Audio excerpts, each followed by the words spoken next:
huwag kayong magpanggap na concerned at mahal niyo ako. Kasi lahat ng to kasalanan niyo. Dahil nagpalaki kayo ng anak na demonyo. Kahit ano mangyari, sumpahin man ako ng langit pero hindi maiibsan ang galit na nararamdaman ko sa inyong dalawa. Tumigil na rin kayo sa pagdarasal dahil hindi naman nababagay sa pagkatao nyo. Wala kayong kasing sama. Hindi mo ako naiintindihan. Palibhasa, hindi mo pa nararanasan maging ina. Ito ang tatandaan mo. Walang hindi kayang gawin ng isang ina para sa anak niya. Kaya wala kang karapatang pagsalitaan ako ng ganyan. Wala! Mamatay ka sa gutom kung yan ang gusto mo. Huwag ka nang tumakbo pa, Sari. Dahil hindi mo na matatakasan pa ang iyong kapalaran.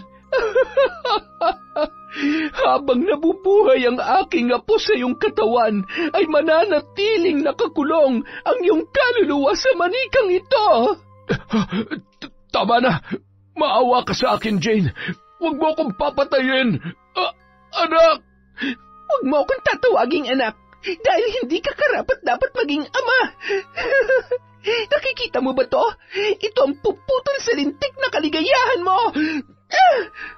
Taon 2004. Siquijor.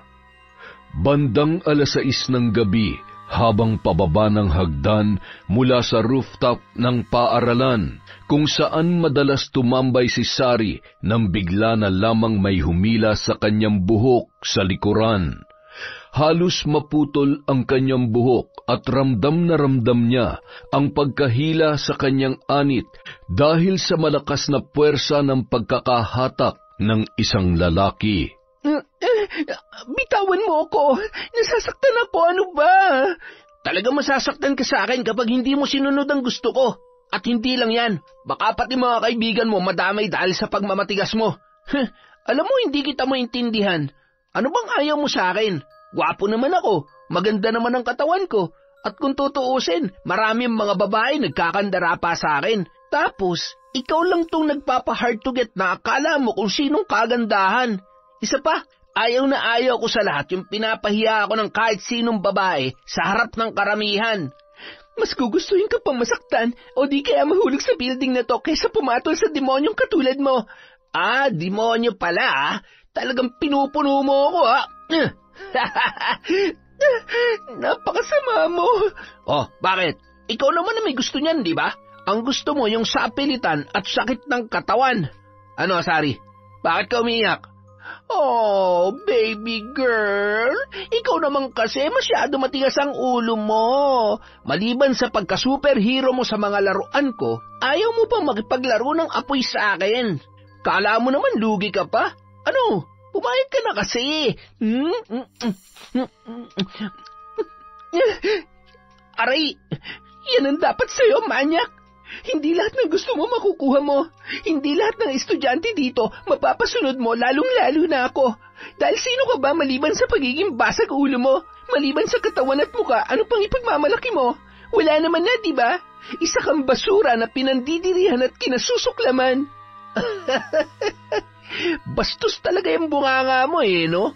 Hindi mo ba alam na pwede ka matanggal sa school na to kung gugustuhin ko? Isang tawag lang sa daddy ko sa admin. Bye-bye, Sari. Paano? Mukhang lilipat ka na naman ng school. Kung sa bagay, mukha namang sanay ka sa ganon. Huwag mo akong dadaanin sa pananakot mo dahil hindi mo ako basta-basta mapapalis ng walang mabigat na dahilan. Alam mo, bilib din talaga ako sa tapang mo no? Kaya lalo ako nang gigigil sa'yo ha? Paano kaya kung... Binunot ni Miguel ang balisong mula sa kanyang bulsa, dahilan para mapaatras ang paa ni Sari at nanginginig habang nakatingin sa matalim na bagay na hawak ng binata. Pinapaikot-ikot pa yun ni Miguel na tila ba bihasang-bihasa sa paggamit noon. Sige, atras pa. Isang hakbang mo na lang, mararating mo na ang langit. At kung mamalasin, mapapaaga ka rin makarating sa impyerno. Sigurado kasi ako na hindi ka tatanggapin sa langit. Alam mo, bakit ako matatakot sa isa na namang bully na katulad mo? Sa totoo lang, sa ating dalawa, pati na rin ang mga kinakawawa at binibiktima mo, ikaw ang pinakaduwag. Siguro ang lungkot ng buhay mo at hindi ka mahal na magulang mo. Sigurado rin akong walang nagmamahal sa'yo dahil napakasama ng ugali mo. Wala kang karapatang sabihin sa akin yan. Mabilis na nakailag si Sari at malakas na naitulak si Miguel sa itaas ng building na yon. Nahulog ang binata na parang kung anong bagay lamang at nilapitan ng mga estudyanteng nasa baba na takot na takot. Hawak pa nun ang balisong, biyak ang ulo at lumabas ang utak habang dumadaloy ang sariwang dugo. Bahagya pang nangisa yun, ngunit agad na ring binawian ng buhay. Matapang na hinarap ni Sari ang pangyayari. Mabuti na lamang at may nakakita at nakakuha ng video na makapagpapalinaw ng buong pangyayari at malinis ang pangalan ng dalaga bago muling lisanin ang paaralang yon. Marami ring naglabasan na mga biktima ni Miguel na lalong nagpatibay sa iba't ibang masasalimuot na insidente sa kanilang paaralan. Ngunit mula ng gabing nangyari yon ay patuloy pa rin binabagabag ang dalaga ng mga pangyayari kahit pilit niya na yung kinakalimutan. Huwag kang lalapit sa akin! Lumayo ka! Tama na! Tigilan mo na ako! Wala akong kasalanan! Dahil sa mga nangyari sa kanya, madalas na ring nagtatalo ang kanyang amang si Santiago at ang bago nitong kinakasama. Hindi ka ba natatakot para sa anak natin?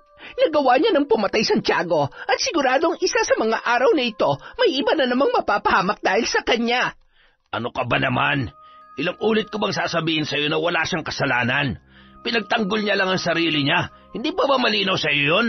Sabihin na nating self-defense yung nangyari. Santiago, hindi pa rin mababago nun ang katotohanan na nakapatay siya. Kriminal ang anak mo. Bawiin mo yung sinabi mo. Sinampal mo ako? Talagang ganyan mo kamahal ang anak mong yan? Pwes, mamili ka. Paalisin mo siya sa bahay na ito o kami ng mga anak mo ang aalis. Abataran. Ay, patawarin mo ako. Nabigla lamang ako. Susan, huwag naman ganito. Maawa ka naman. Susan, sandali. Mag-usap muna tayo. Saksi si Sari sa pagtatalong yon. Dahilan para siya na mismo ang kumausap sa kanyang ama. Papa, alam ko na nahihirapan po kayo sa sitwasyon nyo ngayon dahil sa akin. Tama po si Tita Susan. Ako na lamang po ang aalis. Kaya ko naman na po ang sarili ko. Pero anak, hindi naman ako mapapalagay kung hindi kita mababantayan at nakikita araw-araw.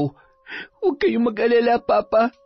Lagi ko naman po kayong tatawagan. Tsaka, dun po sa lilipatan ko na school, dun din po nag-aaral si Patrick. Kaya wala po kayong dapat ipag-alala. Pwede niyo naman po akong dalawin, di ba? Kung ako lang sana masusunod ay hindi tayo aabot sa ganito. Salamat, anak. Dahil naiintindihan mo ang sitwasyon ko ngayon. At pasensya ka na rin sa Tita Susan mo, ha? Wala po yon, Papa. Sanay na po ako. Huwag ka mag-alala. Ikukuha kita ng magandang apartment. At syempre, hindi kita pababayaan sa mga pinansyal na pangangailangan mo. At mag-iingat ka lang din at umiwas ka sa gulo, ha? Pang-apat na school mo na yan. Sorry po, Papa. Hindi ko po alam kung bakit lagi ako napagtitripan ng mga bully na yan eh. Pero pinapangako ko po na hanggat kaya ko, iiwas po ako. Pagod na rin po ako magpalipat-lipat ng school. Pero hindi ibig sabihin nun na hahayaan mong kahit sino nasaktan ka. Walang mali sa ginagawa mo dahil pinoprotektahan mo lamang ang sarili mo. Basta sa tamang paraan lamang, anak, ha? Salamat po, Papa. Oh, anak, bakit? Wala po. Mahigpit na niyakap ni Sari ang kanyang ama at tinapik-tapik naman noon ang kanyang likod. Pasimple namang nagmamasid ang madrasta ni Sari na noon ay napapaismid pa kapag nakikita na magkausap ang mag-ama. Makalipas ang 1 linggo ay tuluyan ng bumukod ang dalaga. Nakakuha ng maayos at may katamtamang laki ng paupahang bahay si Santiago. Paano anak? Aalis na ako. Kapag may kailangan ka, tawagan mo lang ako kahit anong oras. Mag-iingat ka palagi, ha? Opo, Papa. Kayo rin po. Mahigpit na niyakap ni Santiago ang kanyang anak bago siya tuluyang sumakay sa kanyang sasakyan. Ramdam niya ang bigat sa kanyang dibdib, ngunit kailangan niyang gawin yun. Kumakaway pa ang dalaga habang papalayo na ang sasakyan ni Santiago. Huwag ka mag-alala, Papa. Magiging okay ako rito, kesa naman lagi kayong nag-aaway ni Tita ng dahil sa akin. At saka, hindi ko rin naman kasundo ang mga kapatid ko. Ay, marami pa akong dapat ayusin. Kaya ko to. At ipinapangako ko sa sarili ko na kahit kailan, hinding-hindi na ako lilipat ng school. Kinaumagahan. Ilang minuto bago mag-alas 8 ay sinundo siya ng kanyang pinsan na si Patrick sakay ng motor nito. Ang aga mo, ah. Sabi kasi ni Tito, lagi daw kitang isabay papunta sa school, pati na rin pauwi. Sa madaling salita, walang pwedeng umali-aligid sa'yo. Hay nako, walang mangangas at hindi ko kailangan yan. Kumusta na nga pala sila, Tita? Ganun pa rin, saksakan pa rin ng sungit si Mami, hindi tulad ng daddy mo. Baka naman kasi hanggang ngayon, pasaway at masungit ka pa rin. Hindi napakabait ko kaya, insan. Halika na, sakay na't baka mahuli pa tayo sa klase. Nang makarating sa school ang magpinsan, agad na napansin ni Sari ang isang grupo na noon ay nakatambay sa kanilang daraanan. Insan, dito na tayo dumaan. Bakit? Dito na lang. Malapit naman tayo dito eh. Pwede naman sigurong tumabi ang mga... Ay, ang daming sinasabi. Halika na, baka mamaya mapagtripan pa tayo ng mga yan eh. Kilala mo mga yon? Oo, kaklase natin ang isa sa mga yon. Leader ng grupo nila, si Jane. Yung maganda?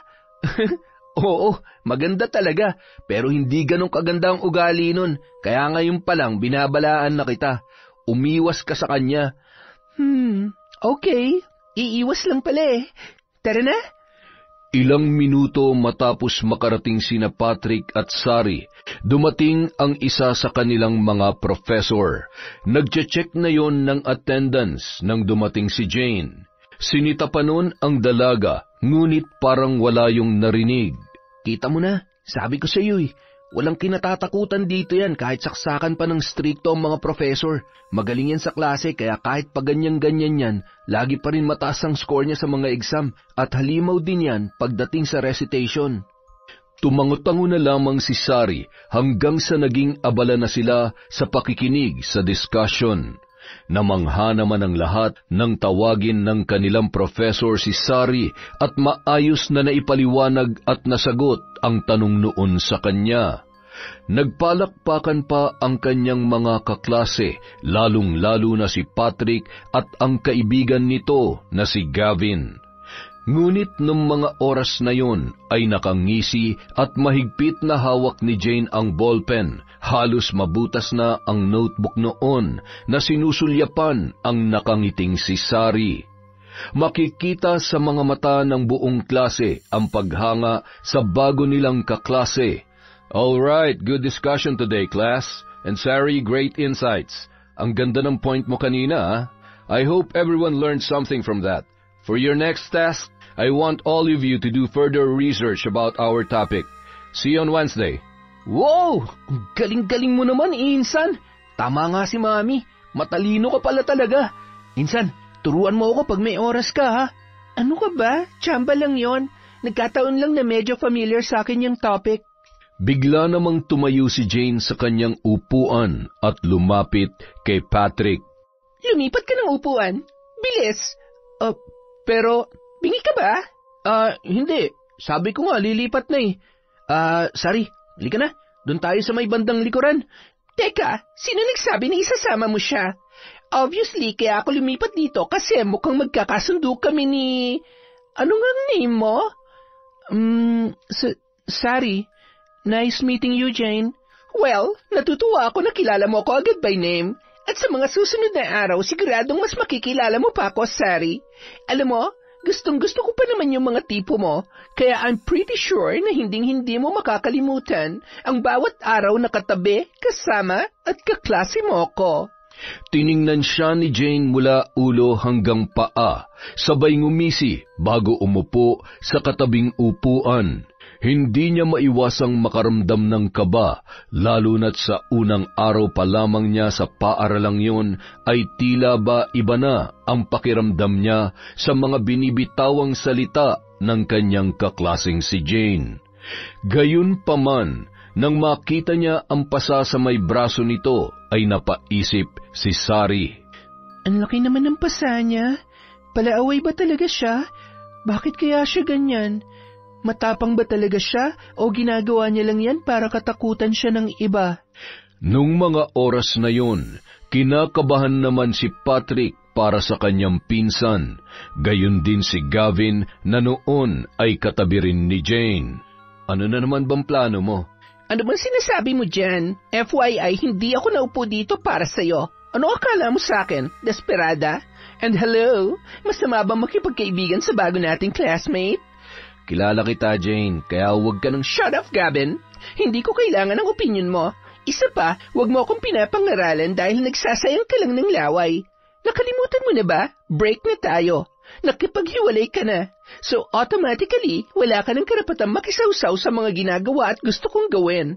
Hindi mo rin siguro gugustuhin kapag naubos ang pasensya ko sa'yo. Kaya matuto kang ilugar yung sarili mo at itikom yung bibig mo. Matapos ang klase ng araw na yun, habang nag-aayos ng gamit si Sari, tumayo at sinadyang tapakan ni Jane ang kanyang paa. Ramdam na ramdam ni Sari ang patulis na takong na tumama sa kanyang daliri. Rico? Oh, I'm sorry, Sari. Gusto mo bang dalhin kita sa clinic? Huwag na. Okay lang ako. Are you sure? Oo, okay lang. Malayo naman to sa bituka. Okay, mauna na ako, ha? Agad namang lumapit si Patrick at nakiusisa na rin si Gavin kay Sari na noon ay hindi pa rin makatayo at iniinda pa rin ang kirot ng kanyang paa. Hala, nasugatan ka. Ay, si Jane talaga kahit kailan, no? Napakasalbahing babae. Sigurado sinadya niya yun. Mabuti pa samahan na lang natin si Sari sa klinik. Huwag na, maliit na sugat lang naman yan. Tara na, umuwi na tayo.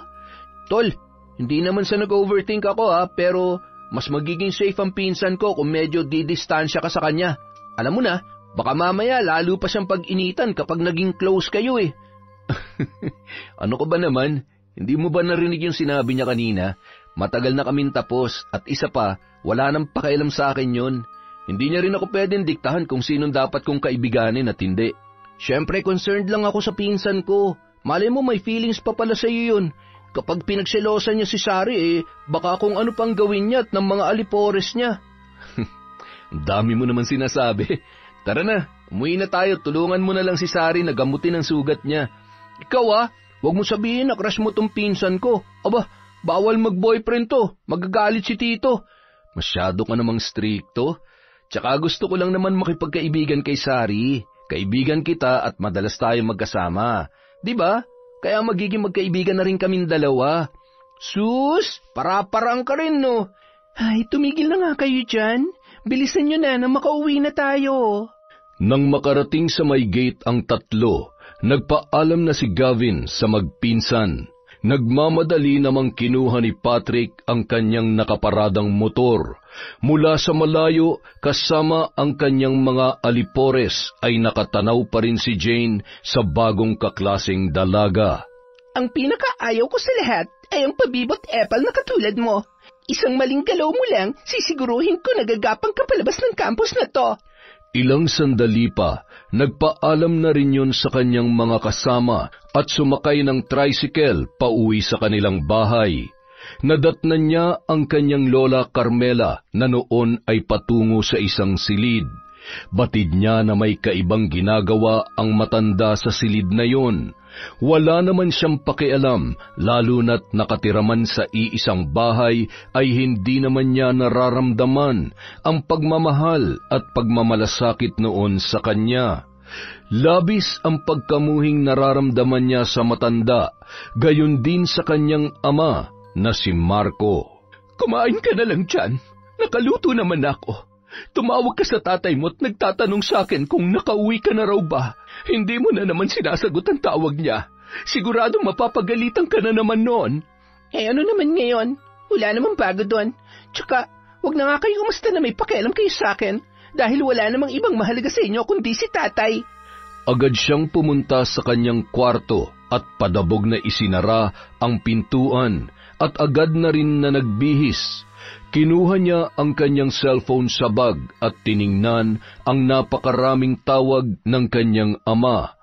Napabuntong hininga ang dalaga kasabay ng muling pagtawag ni Marco na noon ay mainit na ang ulo.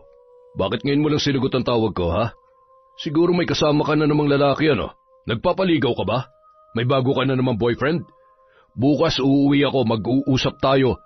Tay, wala ho akong ginagawang masama, kaya hindi ko nasagot yung tawag niyo kasi nasa biyahe ako kanina. Ngayon nandito na ako sa bahay. Mabuti naman kung ganon. Uuwi ako bukas kaya ihanda mo yung sarili mo. Gusto ko bago ko umuwi sa bahay, nandyan ka na. Tsaka gusto ko rin na suotin mo yung binili kong damit para sa'yo. Naiintindihan mo ba yon? Sige po. Agad na pinatay ni Jane ang cellphone, sabay ikinuyom ang kanyang kamao. Sa loob ng ilang taon ay tila unti-unti na siyang namamanhid sa kanyang mga pinagdaraanan. Humigayon ng matagal at nakatitig lamang sa kisame. Masyadong magulo ang kanyang utak dahil sa kanyang mga iniisip. Ipinikit niya ang kanyang mga mata at inaalala ang bawat gabi sa tuwing magkasama sila ng kanyang ama. Gayon din, hindi niya alam kung hanggang kailan niya matatakasan ang buhay na kanyang kinasusuklaman. Sa kabilang silid, hawak naman ni Lola Carmela ang isang rosaryo na naninikluhod at lumuluha habang nagsusumamo sa Diyos ng kapatawaran. Isa lamang akong ina na gustong protektahan ang anak ko.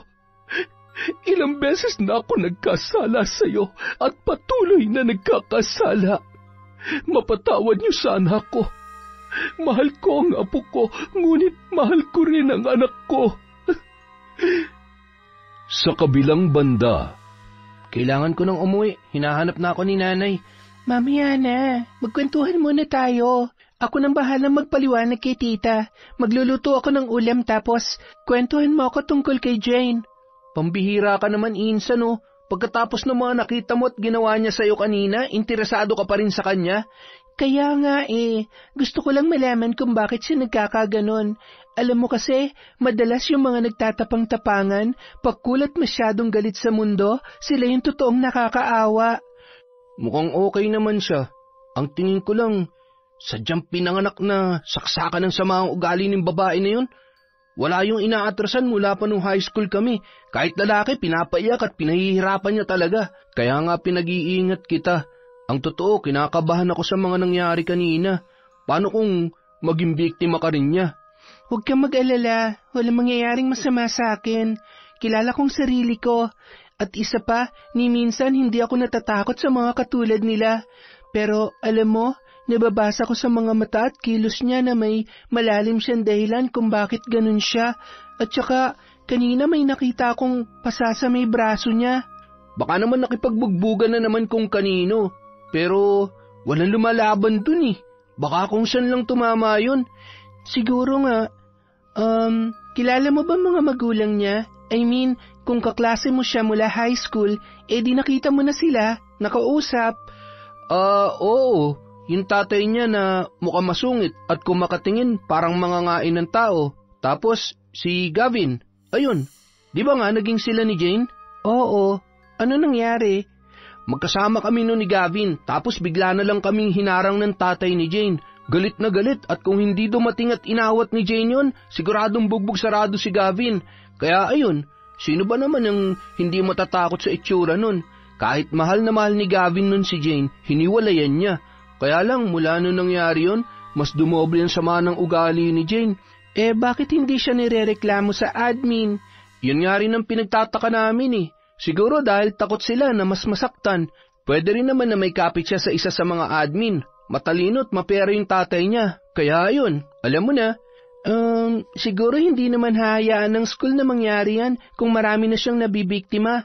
Darating ang panahon, may makakatapat siya o di kaya mabubulgar din ang katotohanan. Pero hindi ako sure baka lang naman. Pero hindi rin imposible na may problema siya sa pamilya, kaya siya nagkakaganyan. Alam mo, ilang beses na ako naging biktima ng mga tulad niya. Sa totoo lang, lahat sila mas malalim pa ang pinagdadaanan kesa sa akin.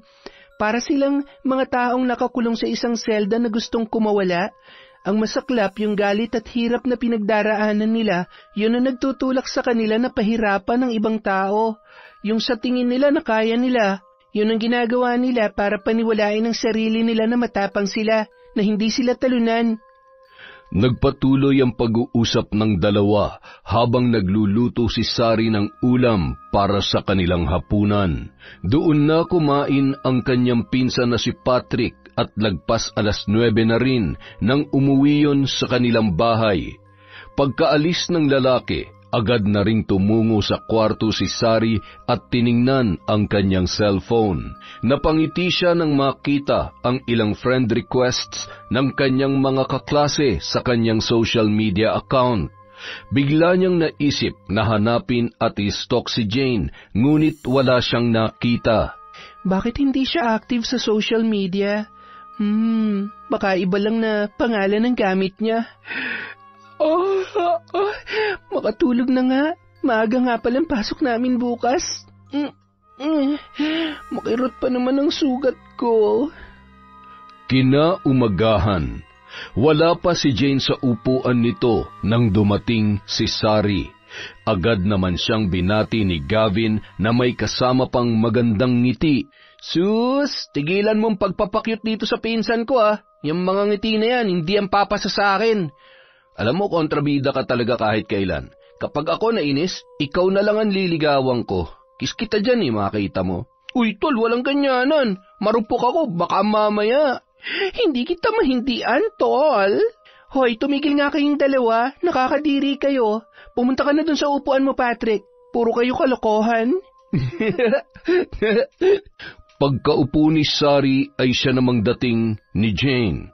Nasa pinto pa lamang ay tumahimik bigla ang lahat. Diretso lang yon na tumungo sa kanyang upuan na walang imik-imik. Good morning, Jane. Okay ka lang? Ako? Tinatanong mo kung okay? Mukha ba akong may sakit? Alam mo, ayaw na ayaw ko pa naman yung mga usyusera at pinakikialaman ng buhay ko. Isa pa, hindi dahil tumabi ako dito, close na tayo. Sorry. Ilang sandali pa, dumating na ang unang professor nila nung araw na yon. Kapansin-pansin na habang nasa klase ay malayo ang iniisip ni Jane. Ilang beses ding tinulungan yon ni Sari sa recitation. Pagkatapos ng klase, bandang 3:00 ng hapon, sinundan yun ni Sari sa CR. Huy, saan ka pupunta? Uuwi na tayo. Ihilang ako. Hintayin mo na lang ako sa labas ng gate. Sure ka? Oo nga, sige na. Saglit lang ako dito. Bago pumasok sa CR ay narinig niya ang boses ni Jane na mayroong kausap sa telepono. Opo, Tay. Uuwi na po. Matapos marinig ang mga katagang yon, may narinig si Sari na tila ba malakas na suntok sa pader, kaya agad na lamang siyang pumasok sa kabilang cubicle at pinakiramdaman ang susunod na mangyayari. Samantala, isang babaeng estudyante noon ang nagmamadali papasok at hindi sinasadya na masagi si Jane.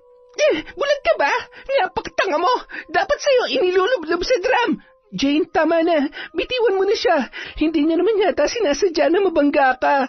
Alam mo, saksakan ka ng pakialamera, no? Kanina pa ako nagtitimpi sa'yo. Jane, kung may pinagdadaanan ka, hindi mo naman kailangan gawin to. Ano bang alam mo? At kung makapagsalita ka, akala mo naman talaga may alam ka sa pinagdadaanan at nararamdaman ko. Ito na ang huling beses na pakikialaman mo ako, Sari, ha? Dahil sinasabi ko sa'yo, pagsisisihan mo kapag naubos ang pasensya ko. Magsama kayo, mga tanga. Aray ko, ang sakit nun Agad namang tinulungang tumayo ng babaeng estudyante si Sari at nagpasalamat yon sa dalaga. Walang anuman. Sige, mag-iingat ka na lang sa susunod. Mauna na ako sa'yo, ha? Salamat din. Nang makarating si Sari sa labas ng gate, ay nakakunot noon na si Patrick. Ang tagal mo naman umihi. Teka, bakit parang pawis na pawis ka? Okay ka lang ba? Oo, okay lang ako. Tara na. Habang nakaangkas si Sari sa motor ng kanyang pinsan, ay lalo lamang siyang napapaisip sa uri ng buhay at kung bakit nagkaganoon si Jane. Napabuntong hininga ang dalaga at sa halip na magalit ay nakaramdam pa siya ng awa para sa kanyang kaklase. Samantala, nang makarating si Jane ay agad siyang tumungo sa banyo, naligo at isinuot ang bagong pantulog na damit na binili ng kanyang amang si Marco. Habang nakatayo sa harap ng salamin ay walang ekspresyon ang kanyang muka. Napabuntong hininga pa siya nang marinig ang pagbukas ng pinto ng kanyang kwarto at ang pagsara noon. Agad na yumakap mula sa kanyang likuran ang kanyang sariling ama at marahan siyang hinahagkan sa leeg.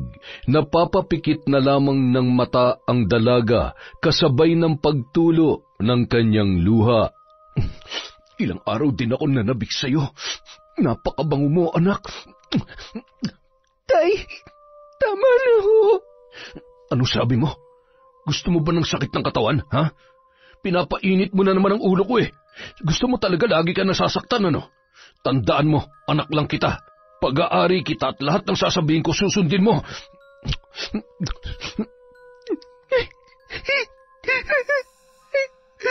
Tama na po. Nung mga oras na yun, kahit rinig ni Lola Carmela ang daing at pagpupumalahaw ng kanyang apo, ay wala naman siyang magawa. Nang makaraos ay lumabas si Marco sa silid na yon, na pawis at tila ba walang nangyari. Ipaghain niyo ako ng pagkain, ay. Nagugutom ako. At pakainin niyo rin yung apo niyo na nag-iinarte na naman.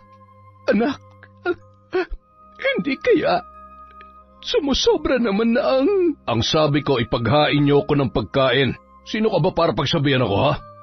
Akong bumubuhay sa iyo at sa apo mo. Kaya itikom mo yung bibig mo at huwag mo akong pakailaman. Nanginginig na tumungo sa kusina si Lola Carmela at sinunod na lamang ang utos ng kanyang anak. Habang kumakain si Marco ay dinalhan niya naman ng pagkain si Jane sa kwarto nito.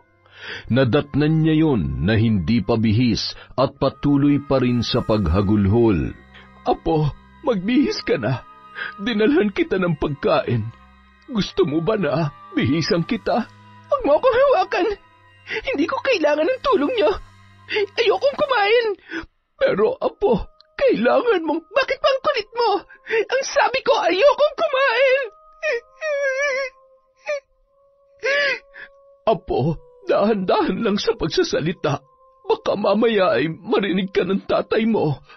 Baka saktan ka na naman niya. Huwag na kasi matigas ang ulo mo.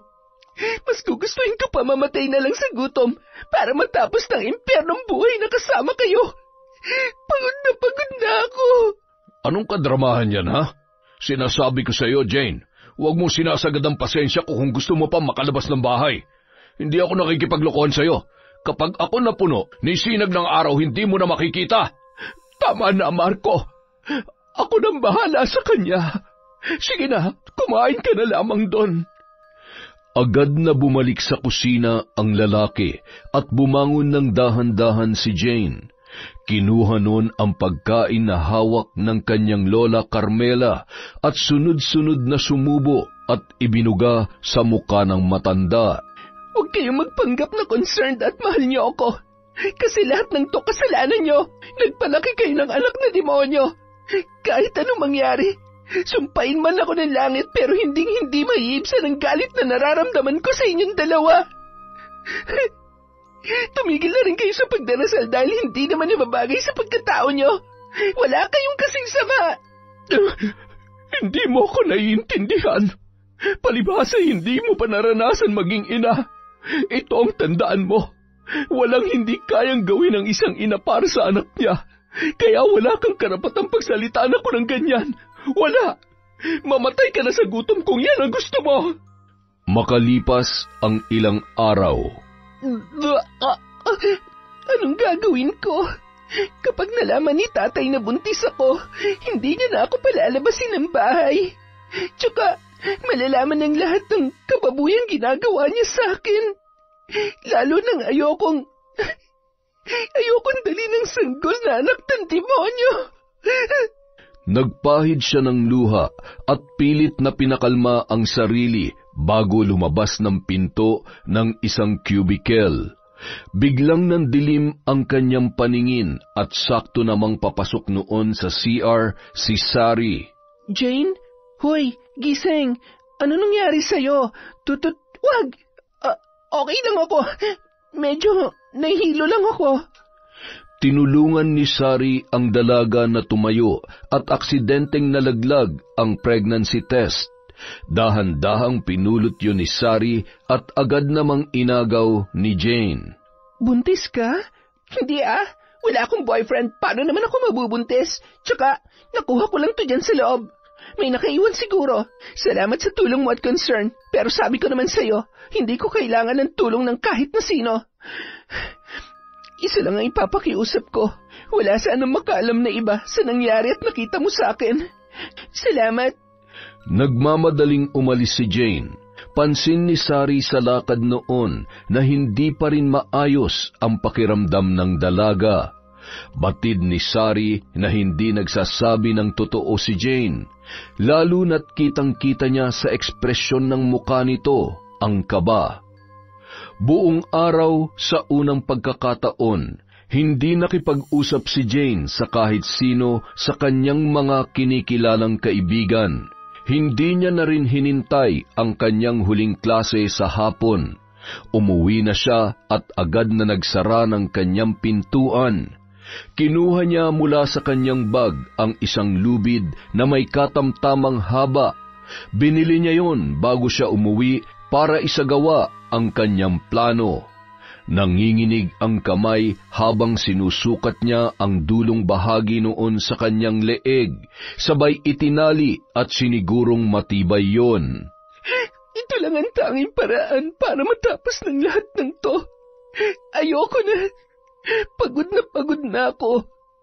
Ito lang ang paraan para takasan ang demonyo kong ama at hindi ko hahayaang maging ina ng bata na bunga ng kahayupan niya. Gusto ko na araw-araw niyong pagsisihan na sinira niyo mag-ina ang buhay ko. Hanggang sa kamatayan, hindi ko kayo mapapatawad. Bandang 6:00 ng gabi, nang makarating si Marco at galit na galit. Si Jane, nandiyan ba siya? Oo, nasa kwarto niya. Mukhang masama ang pakiramdam. Tinatanong ko nga kanina para namang bingi. Hindi ako sinasagot. Ay... Napailing-iling na lamang si Marco at tumungo sa silid ng kanyang anak at sunod-sunod na kinatok ang pintuan. Jane, buksan mo tong pinto. Gusto mo na naman ba masaktan, ha? Napakatigas talaga ng ulo mo. Nay, nasaan yung susi nito? Pakiabot mo nga, bilis. Oo, teka lang at kukunin ko sa kwarto ko. Bilisan mo, lintik na yan, napakabagal. Sandali lamang at hinahanap ko pa. Nang makuha ni Lola Carmela ang susi, ay lakad-takbo yun na lumabas sa kanyang kwarto at iniabot yun kay Marco. Nagmamadaling binuksan ng lalaki ang pinto ng silid na yun at tumambad sa kanila ang noon ay nakabitin at wala ng buhay na si Jane. Hindi, Jane, hindi mo ako pwedeng iwan. Anong ginawa mo? Diyos kong mahabagin. Bakit hinayaan ninyong mangyari ito sa apo ko? Nagmamadaling gumawa ng paraan si Marco upang matanggal ang lubid na nakatali sa leeg ng kanyang anak. Gumising ka. Hindi mo ako pwedeng iwan, Jane. Mahal na mahal kita. Mahal na mahal ka ni tatay. Apo, gumising ka. Patawarin mo ako. Kasalanan mo to. Pinabayaan mo ang anak ko. Ni hindi mo man lang siya pinigilang gawin ang bagay na to. Wala kang kwenta kahit kailan. Bitawan mo ako. Marco, nasasaktan ako. Gumawa ka ng paraan. Gamitin mo ang itim mong kapangyarihan. Buhayin mo siya. Ibalik mo sa akin ang anak ko. Kung hindi, papatayin kita. Narinig mo? Papatayin kita! Matagal ko nang tinalikuran ng aking... Wala akong pakialam. Gawin mo kung anong gusto ko kung ayaw mo masaktan. Siya na lang ang meron ako. Hindi ko kakayanin kapag tuluyang nawala siya sa buhay ko. Hindi ko kaya. Hindi pwedeng mamatay si Jane hanggat nabubuhay ako. Ibalik mo siya sa akin. Susubukan ko. Pero hindi magiging madali ang lahat. Kung muling mabubuhay man si Jane, ay sa iba ng katawan. Dahil wala akong pakialam sa kahit na anong paraan. Basta siguruhin mo maibabalik mo siya sa akin sa lalo madaling panahon. Nung sumunod na araw, lalo lamang nadagdagan ang paghihinala ni Sari nang hindi na pumasok ang kanyang kaklase. Hanggang sa lumipas pa ang 3 araw, wala pa rin silang balita tungkol sa dalaga. Habang naglalakad sa hallway at nasa likuran niya sina Patrick at Gavin, napapaisip ang dalaga. Hoy, okay ka lang? Oo, okay lang ako. Bakit? Daig mo pa naglalakad na wala sa sarili. Ang totoo, iniisip ko lang kung bakit hindi pumapasok si Jane. May sakit siguro siya, no? Hindi naman sakitin yun, tsaka kahit may sakit, pumapasok yun. Hayaan mo na, mas okay nga yun eh. Mas tahimik ang buong campus. Para sa akin, mas maganda na hindi na siya pumasok, kaya sana naman... Ang harsh mo. Huwag kang ganyan. Alam mo, paminsan-minsan, kailangan din natin maging mabait kahit sa taong tulad ni Jane. Hindi naman natin alam ang pinagdadaanan niya. Oo na, pero kung meron mang mas nakakakilala dun, syempre, si Gavin yun. Naging jowa niya yun eh. Malapit lang ba dito yung bahay nila? Malapit lang naman. Yung unang bahay dun sa kanto. Yung medyo luma pero malaking bahay. Kulay puti yung gate. Yun. Uy, huwag kang pupunta dun. Masyadong masungit ang tatay nun. Nakakatakot. Huwag ka na lang din magsayang ng oras. Ayaw nun na may pumupunta sa bahay nila. Isa pa, sobrang higpit ng lola nun. Lalo na yung tatay niya. Ay, kaya nga hindi nakapagtataka kung saan niya namana yung kasungitan niya. Isa pa, minsan na siya nadulas sa akin dati raw na mambabarang yung lola niya. Kaya nga may alam din daw siya kahit papano sa paggamit ng itim na kapangyarihan. Ha? Seryoso? Kaya pala lakas ng loob niya eh. Marunong pala siya mambarang. Nakakatakot naman. Sinabi mo pa. Hay nako, kalalakan yung tao masyado kayong matatakutin at nagpapapaniwala sa mga ganyang bagay. Tara na, umuwi na tayo. Huwag mong alalahanin yun. Masamang damo yun kaya sigurado ko kahit sakit hindi tatablan yun. Nang maihatid ni Patrick si Sarah sa kanyang apartment, agad na nagpalit ng damit ang dalaga at nagmamadaling umalis sakay ng isang tricycle. Bumaba siya sa tapat ng bahay ni na Jane. Dala ang kanyang notebook para ipahiram sana sa dalaga at makahabol yun sa kanilang lessons. Ito na siguro yun. Tao po! Tao po! Dumating na siya. Ang katawang kinakailangan natin upang muli nating makasama si Jane. Ano pang hinihintay mo? Kumilos ka na't huwag ka nang magsayang ng panahon. Ibalik mo na sa akin ang anak ko. Nagmamadaling lumabas si Lola Carmela at nakasilip naman sa may bintana si Marco. Maganda rin siya, anak. Hindi na ako makapaghintay pa na makasama ka gamit ang katawang yan. Samantala, nakangiti naman si Sari habang natatanaw ang matandang babae na noon ay natitiyak niya na papalapit sa kanya. Hi Lola, magandang gabi po. Ako po si Sari. Magandang gabi rin, Iha. Anong kailangan mo? Ano po? Gusto ko lang po sanang kumustahin si Jane. Ilang araw na po kasi siyang hindi pumapasok. May sakit po ba siya? Si Jane, ang apo ko. Ay, medyo masama ang pakiramdam niya ngayon. Nag-aalala na nga kami ng tatay niya eh. Ayaw niya namang magpadala sa ospital. Ah, ganun po ba? Nako, pumasok ka sa loob. Ipaghahanda kita ng pagkain. Halika, tuloy ka. Malapit na kaibigan ka siguro ni Jane, ano? Salamat sa pag-aalala at sa pagdalaw mo sa kanya. Ah, wala pong anuman, Lola. Habang naglalakad papasok ng bahay, nakatanaw naman mula sa di kalayuan si Gavin, na noon ay pasimple sanang nagmamasid para palihim na alamin ang kalagayan ni Jane. Teka, si Shari ba yon? Pambihira, ano naman ang ginagawa niya? Seryoso ba siya? Nagawa niya pang bisitahin si Jane? Ay, alam kaya ni Patrick na nanditong pinsan niya? Matawagan nga. Ay, sumagot ka. Oh, Gavin, miss mo na ba ako agad? Anong balita? Loko, nandito ako ngayon sa tapat ng bahay ni na Jane. Uy, stalker ka ngayon ha. Ingat ka, baka mahuli ka ng tatay niya. Yari ka ron. Sira, tumawag ako kasi hulaan mo kung sino nakita ko dito. Hindi si Jane. Sino? Yung lola niya? Anak ng... Type mo yung lola niya? Ano ka ba naman kahit kailan puro kakalukuhan? Ay, nakita ko dito si Sari. Ano? Anak ng... Anong ginagawa niya dyan? Hindi ko nga alam eh. Nagulat nga rin ako nung nakita ko siya. Ay, ang kulit din talaga ng pinsan ko. Sige na, tatawagan ko nga muna. Sige, huwag ka mag-alala. Aabangan ko siyang lumabas. Sige, tol. Salamat ha. Samantala, nang makapasok sa loob ng bahay si Sari, ay may naamoy siyang kung anong masangsang at parabang nabubulok na hayop. Inilibot niya ang kanyang paningin sa loob ng may kalakihang lumang bahay na yon. Maya-maya, inabutan siya ni Lola Carmela ng juice. Inumin mo muna ito, iha. Masarap yan. Paborito yan ni Jane. Salamat ho dito, Lola. Pwede ko po bang makausap si Jane kahit sandali lang? Oo naman. Sige na, inumin mo na muna yan at sasamahan kita sa kwarto niya. Agad namang inubos ni Sari ang laman ng baso. Ano, iha? Nagustuhan mo rin ba? Opo, masarap nga po, Lola. Kaya po pala paborito ni Jane to. Siya, halika na. Nang makapasok sila sa isang silid, ay hindi mapigilang masuka ni Sari dahil sa mas lalong matinding amoy.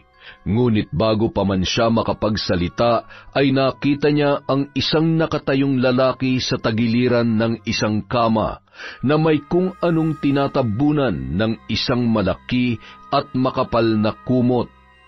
Ikinagagalak ko na makilala ka, iha. Hindi mo lang alam kung gaano ako kasaya sa pagdalaw mo sa anak ko. Gusto mo ba siya makita? Ano po yung naamoy ko? At saka, bakit ho nakatalukbong si Jane ng ganyan? Ano po bang sakit niya? Agad na tinanggal ni Marco ang nakatakip sa may bandang muka ng kanyang anak. Napaatras si Sari nang makita ang nakadilat na mata at ang sugat sa may bandang leeg ni Jane na unti-unti nang nabubulok. Anong nangyari? Anong ginawa niyo sa kanya? Wala kaming ginawa sa kanya. Mahal na mahal kong anak ko at wala akong gustong mangyari kundi ang makasama siyang muli. At ikaw magiging katuparan na muling pagbabalik niya sa akin. Anong ibig niyo sabihin? Bitawan niyo ako! Ano ba? Nakita ni Sari ang noon ay mga gamit sa tagiliran ng higaan ni Jane. May isang lumang aklat, lumang garapon na may kung ano-anong lamang insekto at kakaibang bagay na noon lamang niya nakita. Gayon din ang mga manika na may iba't ibang laki at itsura. Pumukaw rin ng atensyon niya ang isang bungo na bakas na ang kalumaan. Napapalibutan yon ng kandila at may katabing isang manika na may mahabang buhok. Bilang kanyang kaibigan, malaking bagay kung hahayaan mong ipagkaloob ang iyong katawan sa aking apo. Hindi niyo pwedeng gawin sa akin to. Huwag ka nang tumakbo pa, Sari, dahil hindi mo na matatakasan pa ang iyong kapalaran. Habang nabubuhay ang aking apo sa iyong katawan, ay mananatiling nakakulong ang iyong kaluluwa sa manikang ito. Unti-unti na ring nakaramdam ng panghihina si Sari dahil sa ibinigay na inumin ng matanda na nagtataglay ng isang orasyon na pampatulog. Bigla na lamang natumba yun sa kanyang kinatatayuan. Buhatin mo siya at itabi mo kay Jane. Sisimulan ko na ang aking ritual. Huwag ka mag-alala. Sisiguruhin ko na muli natin makakasama si Jane at hinding-hindi niya na tayo iiwan pa. Sa matagal na panahon, nung mga oras lamang na yon, muling naramdaman ni Lola Carmela ang mahigpit na yakap ng kanyang anak na si Marco. Kung isa ito sa paraan upang muling maramdaman mo kung gaano kita kamahal, anak, at magiging daan upang makabalik tayo sa dati. Hinding-hindi ko pagsisisihan ang isang malaking kasalanan na gagawin ko. Ilang sandali pa, lumabas na si Marco sa loob ng silid. Nakita niya ang cellphone ni Sari na noon ay may tumatawag. Agad niyang pinatay yun at itinago. Habang palakad-lakad mula sa di kalayuan si Gavin na naghihintay kay Sari at sa pagdating ng noon ay papunta na ring si Patrick, ay kasalukuyan namang isinasagawa ni Lola Carmela ang kanyang ritual ng pagtawag at pagsalin ng kaluluwa ng kanyang apo sa katawan ni Sari. Hawak niya ang isang kulay pulang alupihan na noon ay buhay na buhay at gumagapang sa kanyang kamay. Ikaw ang magsasalin ng buhay ng aking apo sa katawan ng dalagang ito. Angkinin mo ang kanyang katawan. Buhayin mo ang aking apo sa kanyang katauhan. Paulit-ulit siyang nag-usal ng mga kahindik-hindik na salita hanggang sa gumapang patungo sa leeg ni Sari ang alupihang yon at nagawang butasin ang tagilirang bahagi noon at pumasok sa loob. Ilang sandali lamang ay naghilom agad ang sugat kasabay ng pagdilat ng mga mata at paggalaw ng katawan ni Sari. Tuluyan nang naisalin ang kaluluwa ni Jane sa katawan ng kanyang kamag-aral. Apo, ikaw na ba yan? Anong ginawa mo sa akin? Tumayo yun at nakita ang kanyang sarili sa salamin at tiningnan ang naaagnas niyang katawan sa higaan. Anong ginawa niyo? Bakit nandito ako sa katawan ni Sari? Pumatay kayo ng inosente para lamang buhayin ako? Napakasama niyo talaga. Hinding-hindi ko kayo mapapatawad. Jane, bumalik ka dito.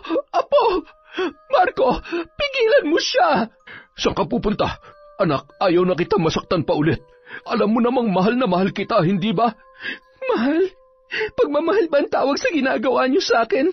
Sa lahat ng pananamantala na ginawa niyo sa akin? Pues hindi ko kailangan ng pagmamahal mo. Kinasusuklaman kita. Wala kang kwentang ama. Nang matumba si Marco, buong lakas pang binuhat ni Jane ang isang kahoy na upuan at pinaghampas ang kanyang sariling ama. Nang mawalan yon ng malay, agad niya namang hinarap si Lola Carmela. Anong ginawa mo sa tatay mo? Kulang na kulang pa yan sa kanya. Sa totoo lang dapat nun ko pa ginawa to. Sana matagal ko na siyang pinatay. Huwag mong sagarin ang pasensya ko. Hindi mo alam kung paano ko lubusang magalit. Baka makalimutan ko na apo kita at kung ano ang magawa ko sa iyo. Hindi ako natatakot sa iyo. Baka nakakalimutan mo na lahat magagawa ko sa oras na mapasakin ang lahat ng gamit mo sa pambabarang. Hindi mo ba naaalala na minsan mong itinuro sa akin ang paggamit ng itim na kapangyarihan? Ha? Bago umalis si Jane, itinali niya ang kanyang lola, gayon din ang kanyang tatay na si Marco, sabay nilak sa silid na yon, kasama ng kanyang naaagnas na katawan. Kailangan na matapos ang kasamaan niyo. Samantala, halos mag-iisang oras na naghihintay sina Gavin at Patrick sa labas ng bahay at hindi malaman ang gagawin nung mga sandaling yon. Agad silang napatakbo papalapit kay Sari nang makita nila yon na naglalakad, dala ang isang bag na may mga lamang kung ano-anong bagay. Insan, okay ka lang ba? Ano ba nangyari? Alam mo bang kanina pa kami nag-aalala sa'yo? Ha? Huwag mo nga akong yakapin. Kasama ba kayo ni Sari? Ano bang dahilan at pumunta siya dito? Sari? Teka, may sapi ka ba? Sinong Sari bang tinutukoy mo? Ay, mahirap ipaliwanag. Sa ngayon, mabuti padalhin mo ako sa inyo. Kailangan kong tulong ng tatay mo. Teka, paano mo nalaman ang tungkol sa tatay ko? Si Jane lang ang bukod tangi nakakaalam na... Uulitin ko pa ba? Ang sabi ko, tsaka na ako magpapaliwanag. Habang nasa tricycle ang tatlo, ay nagbubulungan naman ang magkaibigang sina Patrick at Gavin. Ang weird. Narinig mo ba siya? Kung paano siya magsalita? Para na siyang si Jane. Ay, malalaman din natin kung ano ba talaga nangyayari sa pinsan mo. Huwag ka mag-alala. Nakakasiguro ko na si tatay ang magbibigay kasagutan sa lahat ng mga tanong natin ngayon. Nang makarating sila sa bahay ni na Gavin, agad na napatras si Mang Abner nang makita ang mga mata ng dalaga. Sino ka? Hindi mo pag-aari ang katawan na yan. Opo, alam ko. Isang sumpa ng mambabarang ang nagkulong sa akin sa katawan ni Sari. Kailangan niyo ho akong tulungan. Pangako muling makakabalik si Sari sa katawang ito. Heto mga gamit. Lahat-lahat ay nandito. Heto ang manika na nasisiguro ko nagtataglay ng kaluluwa ni Sari. Isa lamang ang hiling ko bago lisanin ang katawan niya. Gusto ko maghiganti sa 2 taong sumira ng buhay ko. Gusto ko na matapos ang kasamaan nila sa paraang gusto ko. Ikinwento ni Jane ang lahat ng karahasang pinagdaanan sa kanyang sariling ama at lola. Hindi maiwasang mapaluha ng tatlo nang malaman ang katotohanan. Sorry, masyado naming hinusgahan ang pagkatao mo. Bukod sa masamang ugali mo, wala kaming ibang naiisip at naaalala kundi ang kasungitan mo, pambubuli at pagiging siga mo sa school. Kung may isang tao man na naniniwala na may natitira pang kabutihan sa pagkatao mo, si Sari yun. Alam ko rin na nag-aalala siya sa'yo dahil kahit ikakapahamak niya, pinuntahan ka pa rin talaga niya. Sa kabila ng pagtataray ko sa kanya, siya pa rin ang nagmalasakit sa akin. Si Gavin din naman. Ang totoo. Hindi Nagkataon lang na napadaan ako doon at nakita ko si Sari na kausap ang lola niya tapos pinapasok siya sa loob. Yun lang yun. Mabuti pa. Iwanan niyo muna kami. Marami kaming dapat pag-usapan. Magpahinga na kayo. Ikaw, Patrick, umuwi ka na. At huwag mo sanang ipagsasabihan tungkol sa nangyayari. Sige po, Mang Abner. Basta huwag niyong pababayaan ang pinsan ko, Huwag ka mag-alala. Mahihirapan lamang tayo kung mismo ang kaluluwang nasa katawan niya ang siyang makakalaban natin. Malinaw naman na hindi ito ang gustong mangyari ni Jane. Kaya sige na, bumalik ka na lamang bukas. Nang makaalis si Patrick, ay tumungo naman sa isang silid si Gavin na noon ay hindi pa rin makapaniwala sa nangyayari. Samantala, kailangan makabalik si Sari sa katawan niya bago sumikat ang araw dahil kung hindi, mananatili na siyang nakakulong sa manikang yan. Alam kong hindi kayo sang-ayon sa gagawin ko pero huwag niyo na sana akong pigilan. Hindi magiging ligtas si Sari kung mananatiling buhay si tatay at si lola. Kaya kailangan ko nang tapusin to gamit ang aklat na to at lahat ng kaalaman ko sa paggamit ng itim na kapangyarihan. Kung pwede po sana, iwanan niyo muna ako rito. Pinagbigyan naman ni Mang Abner ang kahilingan ng dalaga. Wala namang sinayang na oras si Jane. Inilatag niya sa sahig ang lahat ng kailangan niya upang maisagawa ang ritual ng pambabarang. Kamatayan lamang ang nararapat sa inyo at mas gugustuhin ko pang sama-sama tayo matupok sa impyerno kaysa muling mabuhay at pagsamantalahan ng paulit-ulit. Ayoko na rin may madamay pa. Mga wala kayong konsensya. Ipapatikim ko sa inyo ang pinakamaiksi, ngunit walang katumbas na paghihirap at sakit sa nananatiling sandali ng buhay ninyo. Samantala, nagising si Lola Carmela na nakatali ang kanyang mga kamay at paa. Pilit niyang kinakalaga ng sarili gamit ang kanyang bibig. Ngunit hirap na hirap yon dahil sa matibay at mahigpit na pagkakatali. Marco, anak, gumising ka! Marco! Nay, ano nangyari? Sino may gawa nito? Lintik. Natakasan tayo ni Jane. Kailangan natin siya mahanap. Paano natin mahahanap yon? Tingnan mo nga lagay natin. Paano tayo makakaalis dito? Oh, napakabaho na ng bangkay ng anak mo. Kasalanan mo to. Palpak ka kahit kailan. Wala ka talagang kwenta. Pagkatapos kong gawin ang gusto mo, ako pang walang kwenta. Kung makapagsalita ka, akala mo naman naging mabuti kang magulang. Hindi mo ba nakikita ang sarili mo? Sarili mong anak, kinasusuklaman ka rin dahil tulad ko, wala ka rin kwenta at mas masahol ka pa sa akin. Tandaan mo yan. Hindi totoo yan. Bawi mo yung sinabi mo. Mahal ko ang anak ko at mahal niya rin ako. Babalik siya sa akin. Babalik siya. Muli pa sanang magsasalita si Lola Carmela nang maramdaman niya ang paninikip ng kanyang lalamunan. At sa bawat paglunok ay may nararamdaman siya na kung anong matalas na bagay. Ang sakit! Hindi mo ako madadala sa pag-iinarte at pagpapaawa mo, hoy! Sumigaw ng malakas ang matanda, kasabay ng pagkaputol ng mga tali sa kanyang paa at kamay. Tumayo yun habang dumadaloy ang dugo sa leeg at may mga nakausling basag na bote. May nagliparan ring insekto sa loob ng silid at dumapo sa buong katawan ni Marco na noon ay nanginginig sa takot. Demonyo ka! Anong ginagawa mo? Tigilan mo to! Parang wala sa sariling lumapit si Lola Carmela kay Marco at hinawakan ang mukha noon. Bumunot ng isang bubog mula sa kanyang leeg, dahilan para tumilamsik ang dugo sa mukha ng lalaki at nagsisigaw ng paulit-ulit na tinusok ng matanda ang sarili nitong mga mata. Napaihina sa salawal si Marco dahil sa labis na takot. Lalo na nang makita ang sandamakmak na alupihang kulay pula na nagmumula sa bibig ng kanyang ina at nagkalat sa sahig patungo sa kanya. Wala siyang magawa kundi magpumalahaw, lalo na nang makita ang wala ng buhay na si Lola Carmela.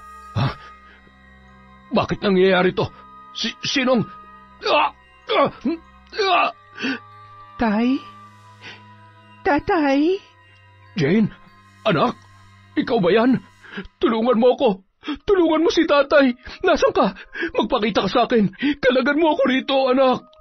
Ilang sandali pa, tumayo ang naaagnas na katawan sa higaan at lumapit yon kay Marco. Wala kang karapatang maging malaya. Dapat sa'yo mamatay. Papatayin din kita. Wag! Tatay mo ako! Hindi mo ako magagawang saktan. Patawarin mo ko, anak. Patawad? Walang katumbas na kapatawaran ng pagsira mo sa buhay ko. Kahit ilang beses pa kitang patayan, hindi maiibsan ang galit na nararamdaman ko. Kinasusuklaman kita. Wag! Huwag ka lalapit sa akin! Wag! Ang tagal kong naging mahina, duwag at nagpadala sa labis na takot dahil gusto kong mabuhay. Pero matagal niyo na pala akong pinatay. Ikaw ang pumatay sa mga pangarap ko.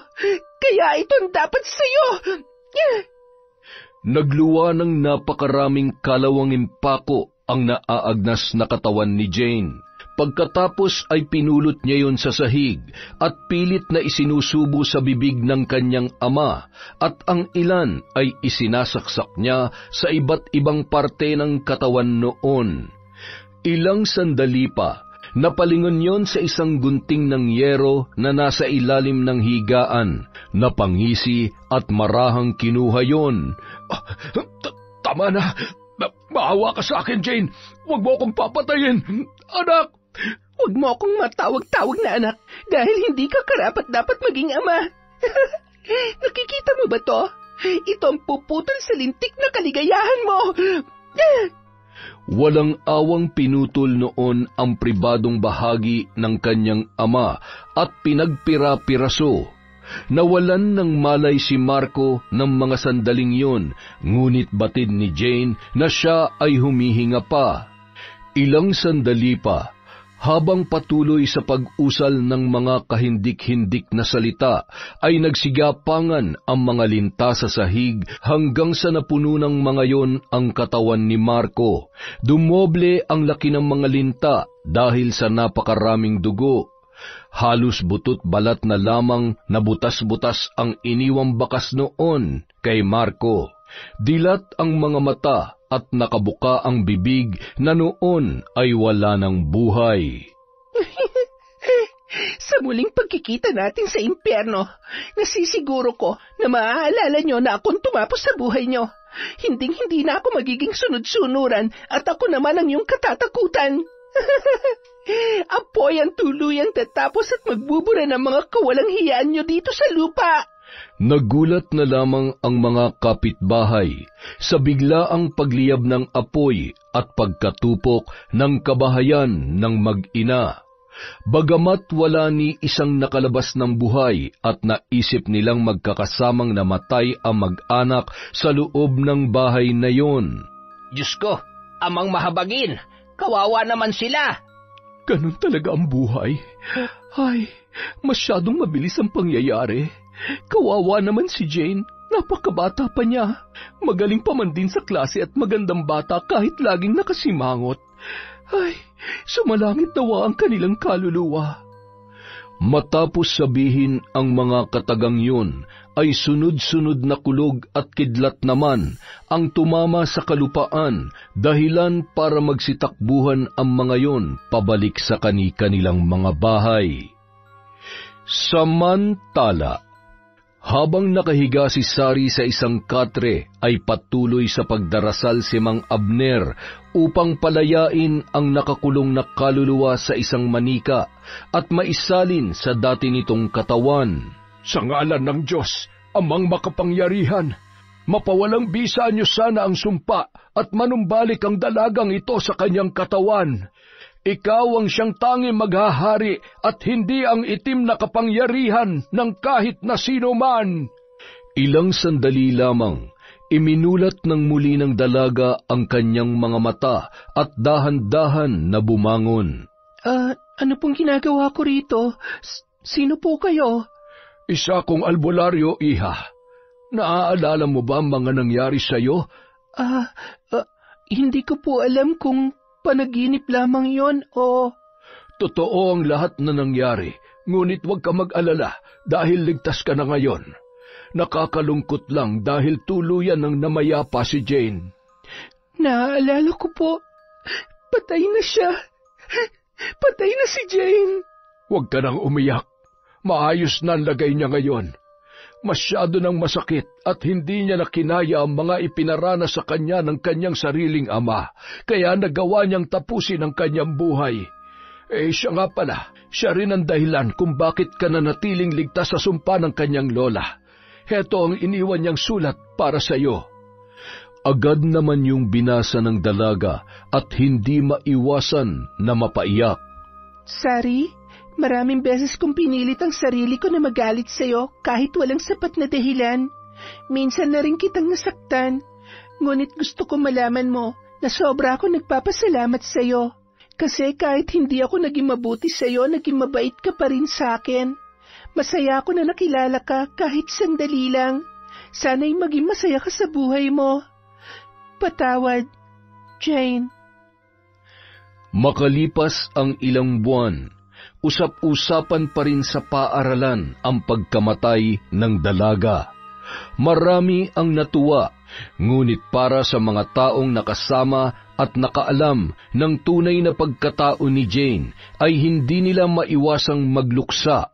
Maraming beses na ipinagtanggol ni Sari ang pangalan ng dalaga sa tuwing pinag-uusapan sa eskwelahan.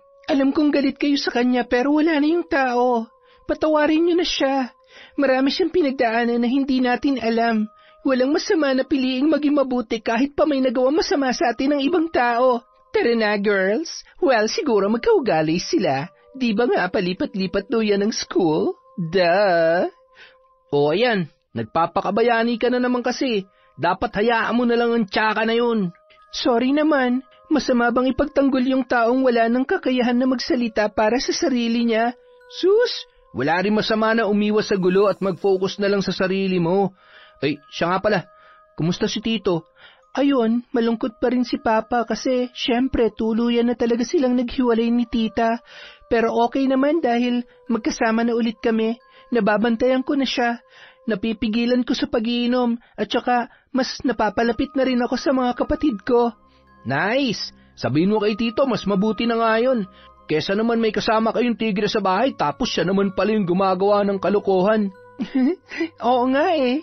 Naawa tuloy ako kay Papa. Sobrang minahal niya si Tita tapos niloko lamang siya. Hay...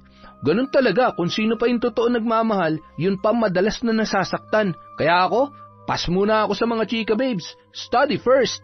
Sus, ang sabihin mo, torpe ka lang at hindi ka makaporma sa crush mo. Kunwari ka pang study first, ang baba naman ng mga exam mo. Tara na nga't, mag-review na tayo. Kanina pa tayo hinihintay ni Gavin sa library eh. Jesus, ikaw type mo si Gavin oh. Parang mas madalas na nga kayong magkausap at magkasama eh. Nagsiselos na ako. Sira, magkaibigan lang kami. Pero yung mga ngiting yan, feeling ko, hindi basta kaibigan lang ang turing mo sa kanya. Insan, kung hindi mo gustong masira ang closeness nating dalawa, utang na loob tigilan mo ng panunukso sa amin. Dati ayaw na ayaw mo nagpapapansin sa akin si Gavin, tapos ngayon kulang nilang ibigay mo na ako sa kanya. Aba, hindi naman tama yon. Dapat tulungan mo akong pahirapan siya para hanggat maaga, malaman natin kung seryoso ba siya talaga. Malay mo, chika lang si bakla. Tapos pabibo at first, tapos pag kami na, wala na. Nako, hindi niya pwedeng gawin yun sa'yo. Makakatikim siya sa akin. Kahit sino man liligaw mo, titino kapag nakita tong muscles ko. Ayan eto pa Tumigil ka na nga, trying hard. Hindi naman muscle yan eh. Ay, sa totoo lang, repolyo at sibuyas na lang ang kulang sa'yo. Uy, grabe. Harsh nun Ang sama ng ugali mo. Kapag ako, di mo pinakopya bukas sa exam, kalilimutan ko na magpinsan tayo. Noted. Noted mo mukha mo. Makalipas ang mga taon, tuluyan nang nakagraduate sa kolehiyo sina Sari, Patrick at Gavin. May kanya-kanya na rin silang trabaho. Marami na ang nagbago. May sarili ng pamilya si Patrick, ngunit nanatili ang pagkakaibigan nila ni Gavin na noon ay ikakasal na rin sa kanyang pinsan na si Sari. Isang gabi, habang nakatanaw si Sari sa buwan, ay nilapitan naman siya ni Gavin at mahigpit na yumakap yon mula sa kanyang likuran. Bakit parang ang lalim ng iniisip ng mahal ko, ha? Namamangha lang ako kapag may eclipse at naaalala ko si Jane. Parang ganyan yun nangyari sa amin.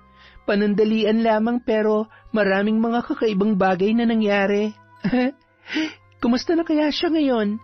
Masaya kaya siya para sa atin? Galit kaya siya na...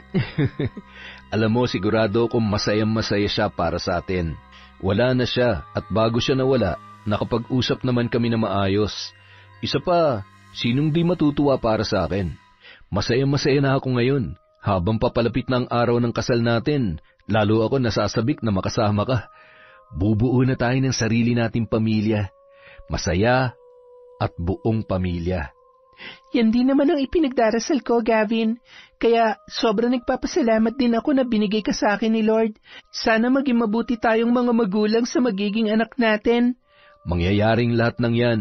Pinapangako ko yan sa'yo. Kasabay ng paglamon ng dilim sa liwanag ng buwan, ay kakaibang kaba ang naramdaman ni Sari nung mga sandaling yon. Oh, bakit? Okay ka lang ba? Kinakabahan lang ako. Hindi ko maipaliwanag kung bakit, pero... Ay, sigurado ako pagod ka lang. Mabuti pa, pumasok ka na sa loob. Uuwi na rin ako mamaya at susunduin ulit kita bukas na maaga para sa seminar. Magpahinga ka na, ha? Sige, mag-iingat ka sa pagmamaneho pa uwi, ha? Samantala, isang matandang palaboy ang noon ay pumasok sa bahay na nasunog ilang taon na ang nakalipas. May ilang bahagi roon na maaari pang magsilbing tulugan. Habang inilatag ang kanyang mga gamit sa sahig, ay may nakita siyang isang garapon, at sa loob noon ay may isang patay na alupihan. Dinampot yon ng palaboy at pilit na inaaninag. Nang biglang gumalaw yon, ay bigla nung nabitawan ang garapon at gumapang ang malaking alupihan papunta sa kanyang tiyan.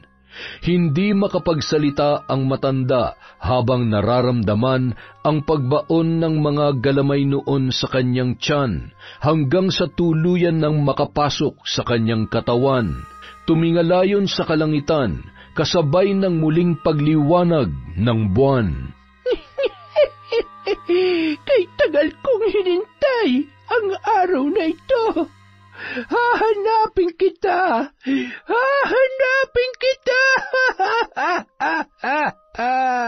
Samantala, habang nakahiga ay pinagmamasdan ni Sari ang bintana. Kitang-kita niya ang mga sunod-sunod na kidlat na sinasabayan pa ng malalakas na kulog.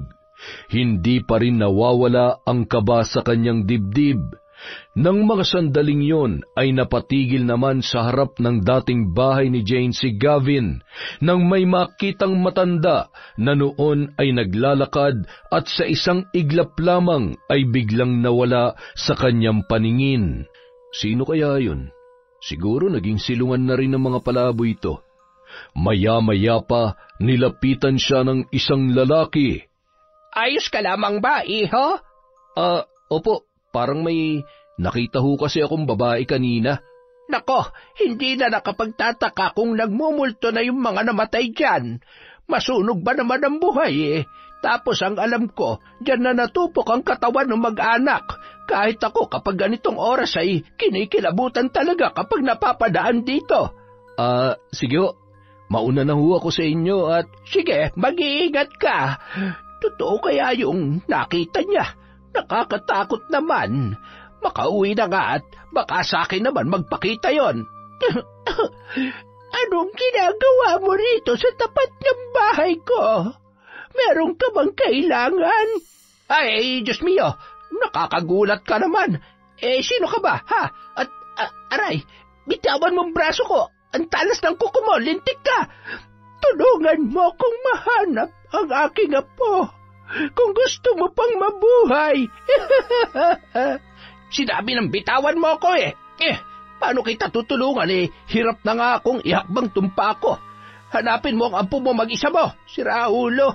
Ay, makapasok na nga sa bahay.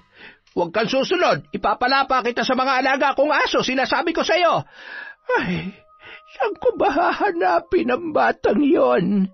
Kailangan kong humingi ng tawad sa kanya. Apo, sana'y mapatawad mo ko. Isang araw, ang araw ng kasal ni Sari at Gavin. Habang naghihintay sa altar ang binata at nakasara pa ang pinto ng simbahan, bago pumasok ang noon ay napakaganda sa suot niyang wedding gown, ay bigla na lamang may humawak sa braso ng dalaga. Isang matanda na noon ay nakangisi at maluha-luhang niyapos ang dalaga. Apo, ikaw nga ang apo ko. Ikaw yan. Hindi ako maaaring magkamali. Napakaganda mo. Lola, pasensya na ho pero hindi po ako ang apo nyo. Manong, pasuyo naman ho kay Lola. Sinita naman ng matanda at sapilitang pinaalis habang nagsisisigaw. Ako naglagay sa iyo sa katawang yan. Wala kang utang na loob. Ako, Lola mo. Utang mo sa akin ang iyong buhay. Hanggang sa matapos ang seremonya ng kasal, ay hindi makalimutan ni Sari ang sinabi ng matanda. Kung sakaling buhay pa nga ang lola niya, iniisip niya na hanggang ngayon, nananatiling nasa katawan mo si Jane. Huwag ka matakot. Nandito ako't puprotektahan kita kahit anong mangyari. Hinding-hindi na siya makakalapit pa sa'yo, mahal ko. Yon! Ang ganda ng kwento. May twist na nakalilito. Maraming salamat po sa walang sawang pagsuporta sa kwentong Enteng. Pasensya na po kayo, medyo may gagawin lang po si Enteng, kaya babawi po tayo sa susunod na video para sa ating shoutout. Maraming salamat po ulit. Mabuhay po kayo mula sa kwentong Enteng.